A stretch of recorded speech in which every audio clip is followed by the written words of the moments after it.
کہ اللہ فرماتے ہیں اے نبی ہم نے آپ پر قرآن اتارا، اور قرآن اس لیے اتارا تاکہ آپ لوگوں کو، اللہ کے محبوب کو، رسول صلی اللہ علیہ وسلم کو کہا جا رہا ہے کہ آپ لوگوں کو اندھیروں سے روشنی کی طرف، یعنی کفر سے نکال کر ایمان والے راستے پر لے آؤ۔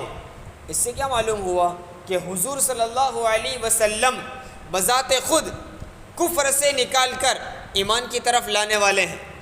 تو کیا حضور اکرم صلی اللہ علیہ وسلم کے قبضے میں ہدایت تھی؟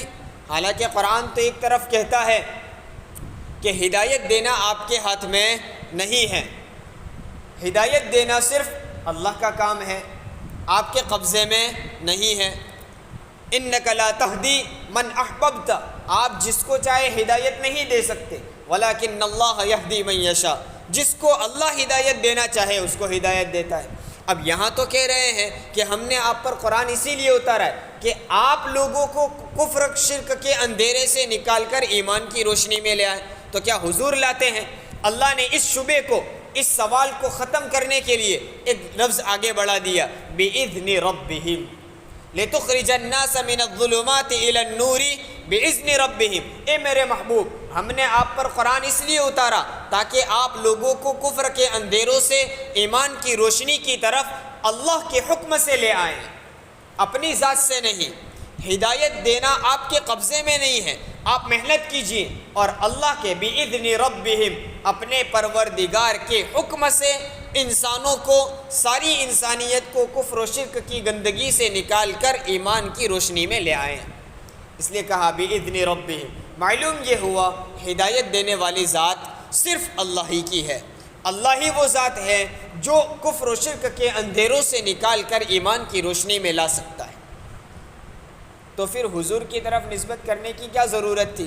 اللہ سیدھا یوں کہہ دیتا یہ قرآن ہم نے اس لیے اتارا ہے تاکہ لوگ اس قرآن کے ذریعے سے کفر و شرک کے اندھیرے سے نکل کر ایمان کی طرف آ جائیں۔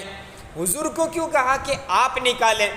اس میں اشارہ کیا کہ دیکھو انسانوں، ہم نے اس قرآن کو اتارا اور اس قرآن میں وہ تعلیمات ہے جس کی وجہ سے انسان سیدھا راستہ پا جائے گا، لیکن اس قرآن کی تعلیمات پر عمل صحیح معنی میں اسی وقت ہو سکتا ہے جب کہ میرے محبوب محمد الرسول اللہ صلی اللہ علیہ وسلم کا بیچ میں واسطہ ہو۔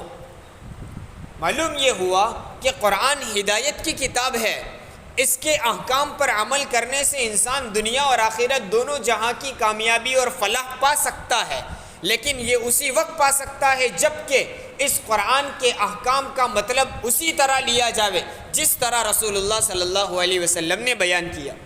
کوئی آدمی اپنی سمجھ سے، اپنی عقل سے قرآن کا مطلب بیان کرتا ہے اور اس کے مطابق عمل کرتا ہے، وہ مطلب اگر رسول اللہ صلی اللہ علیہ وسلم کے بتائے ہوئے مطلب کے خلاف ہے تو وہ کامیابی کا راستہ نہیں ہے۔